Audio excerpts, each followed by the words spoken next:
नमस्कार, आप देख रहे हैं ब्रेकिंग बिहार। देखिए, अभी हम मौजूद हैं गर्दनी बाग धरना स्थल पर। यहाँ पर छात्र छात्राएं एकजुट होके धरना दे रहे हैं, प्रदर्शन कर रहे हैं।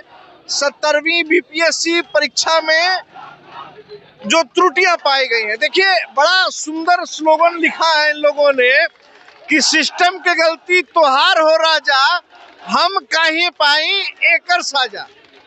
स्लोगन तो बहुत जबरदस्त है आपका। हाँ, जबरदस्त तो है।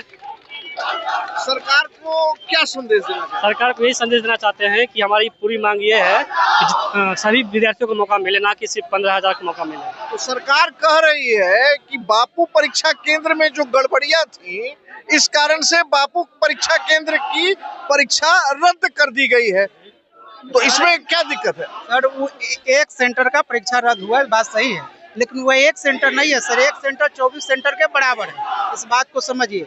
यानी कि 2-3 जिला में जितने सेंटर बनाई गई है उस सेंटर के बराबर है। अच्छा, 12,000 करीब बच्चा है।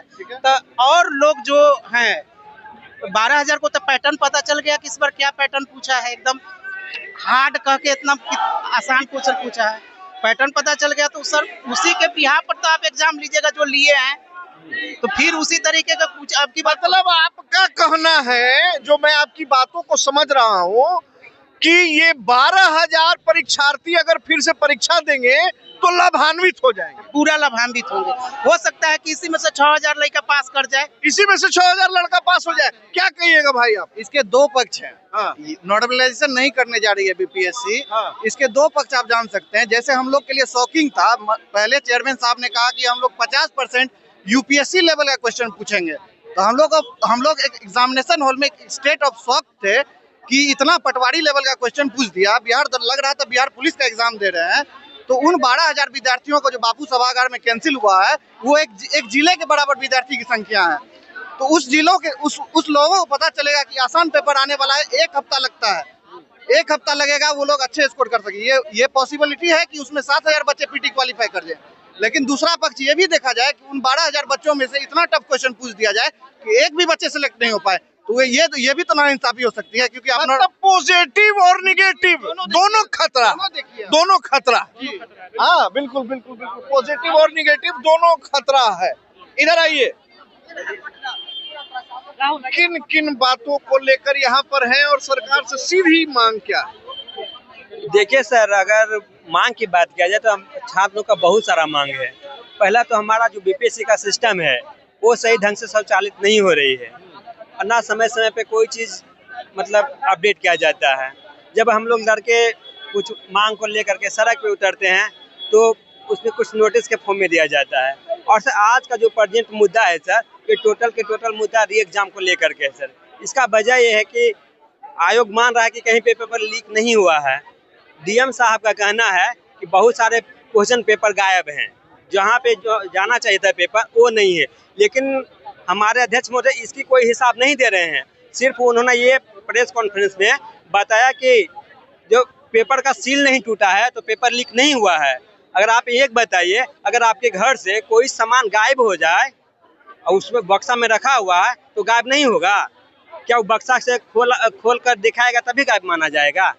तो उतना पेपर का उन्होंने हिसाब नहीं दे रहा। डाक बोले पेपर लीक नहीं हुआ, और हर जगह ये बोले कि सर की मतलब आप लोगों का कहना है कि सिर्फ उस परीक्षा केंद्र पर ही गड़बड़ी नहीं हुई है, नहीं, वो गड़बड़ी बड़े पैमाने पर हुई है। इसका सबूत ये है कि हमारे जो बिहार के सबसे मतलब सिक्योरिटी प्लेस है बापू सभागार है, जहाँ पे परीक्षा आयोजित की गई है, और वो भी राजधानी क्षेत्र है।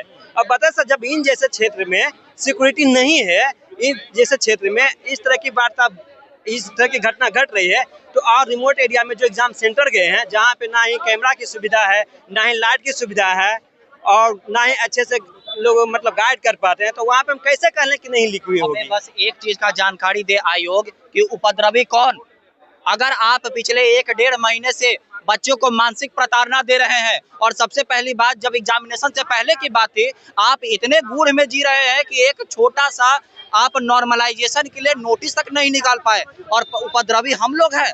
हम लोग सत्याग्रह कर रहे हैं, और सत्याग्रह किए और लाठी खाए तब जाके आपके कान में गूंजा, तब आपने जा करके नॉर्मलाइजेशन को कैंसिल किया। आप जा करके आपने एग्जामिनेशन कराया और एग्जामिनेशन में क्या कहा गया कि कदाचार मुक्त मैंने कराया, ठीक है। तो एक बात बताइए कि पूरे बिहार का राजधानी पटना, जो पूरा प्रशासन का गढ़ है पटना, पूरा विश्व में सबसे बड़ा एग्जामिनेशन सेंटर जो यहाँ बापू सभागार खोला गया, इतना बड़ा एग्जामिनेशन लिया गया, वहां पे चूक हो गया आपसे। तो अयोग्य कौन? अयोग्य आप हैं। अयोग्यता आपको स्वीकार करना चाहिए। यहाँ पे कुछ दिन पहले कम्युनिटी हेल्थ इंस्पेक्टर का एग्जामिनेशन हुआ, 50 से 60% सीट बुक हो गया। कहाँ बुक हुआ, कौन बुक किया, नहीं पता, ठीक है। 100 करोड़ का यहाँ पे लग रहा है घूस। कौन है इसका जिम्मेदार? हम लोग उपद्रवी हैं। तो आयोग के सदस्यों को भंग कर देना चाहिए, हटा देना चाहिए सबको। मैंने हटाने की बात किया, लेकिन किसको किया? जो आयोग में जो इस तरह के करप्ट संलिप्त गतिविधि में शामिल है उनको। अरे आयोग तो हमारे लिए है भाई, हमसे आयोग है, हम सरकार है, हमारे लिए सब कुछ है। जितना भी कॉन्स्टिट्यूशनल बॉडी है, we are the PCS student, ठीक है। हमारे लिए आयोग होनी चाहिए।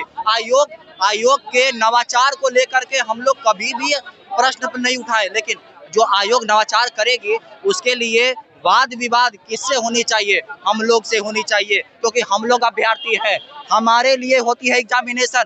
दूसरी बात, अगर आप बोलते हैं कि बापू सभागार में उपद्रवी आ गए, एक बात बताइए, क्या बच्चे के दिल में होता है उपद्रव कि उपद्रव की बात सामने आप लोग लाए? अगर मेरे भाई बंधु जिन पे आज FIR दर्ज हो गया है, जो आज के डेट में जेल का इंतजार कर रहे हैं कि कब हमको जेल हो जाएगा, ठीक है, एक बात बताइए हमको कि अगर वो बापू सभागार जो 2 घंटे 1 घंटे इंतजार करने के बाद जो पेपर नहीं दिया गया, बाद में जा करके एक कहावत है, मरता क्या न करता। चलिए, आपकी बात हम समझ गए, आगे भी और कुछ लोगों से बात करते हैं। आइए, क्या लगता है सरकार तक आप लोगों की मांगे पहुंचेंगी? लग तो रहा है कि पहुंचनी चाहिए, अगर पहुंच जाए तो बहुत अच्छी बात है, नहीं तो हमें कोई और रास्ता अपनाना पड़ेगा। आप लोग क्या चाह रहे हैं, क्या एग्जैक्ट क्या चाहिए आपको? बस हमारा एक ही डिमांड है सर कि दोबारा से एग्जाम लिया जाए, जैसे इन्होंने बापू सभागार का रद्द किया, वैसे बाकी सारे सेंटर पे जो भी जहाँ गड़बड़ी हुई है, हर जगह पूरा BPSC 70वीं रद्द की जाए। तो केवल एक बापू सभागार की ही गड़बड़ी की बात तो सामने आ रही है सर। बहुत जगह पे 12:30 बजे क्वेश्चन मिला, बहुत जगह पे जैमर नहीं था, बहुत जगह पे इन्होंने बीच में लड़कियां आ रही, 4 लड़कियां 12:30 बजे एंटर करी, जबकि एंट्री आपका लास्ट एंट्री टाइम 11 बजे, तो 12:30 बजे लड़कियां कैसे आ रही है, कैसे अलाउड है? मतलब आपका कहना है कि ये गड़बड़ी सिर्फ बापू परीक्षा केंद्र तक ही सीमित नहीं है, क्या कहोगी? री-एग्जाम। देखिए, लगातार जितने छात्र और छात्राएं हैं लगातार ये कह रहे हैं कि री एग्जाम करवाना पड़ेगा। ये गड़बड़ी सिर्फ और सिर्फ बापू सभागार तक ही सीमित नहीं है। दूसरी बात, एक युवक ने बहुत अच्छा प्रश्न किया कि जो हमारा परीक्षा का पैटर्न था वो पैटर्न क्लियर हो गया, इससे या तो इन 12,000 विद्यार्थियों में से 6,000 की भी बहाली हो सकती है, और अगर पैटर्न और टफ हो गया तो ये भी हो सकता है कि इन 12,000 से 1,200 बच्चों की भी बहाली नहीं हो जाए। अब गेंद सरकार के पाले में है, BPSC के पाले में है कि इन छात्रों के आक्रोश को देखते हुए सरकार और BPSC क्या फैसला करेगी। तब तक हमारे साथ बने रहें, खबरों का सिलसिला हमारे साथ लगातार बरकरार रखें। तब तक के लिए दे इजाजत, नमस्कार।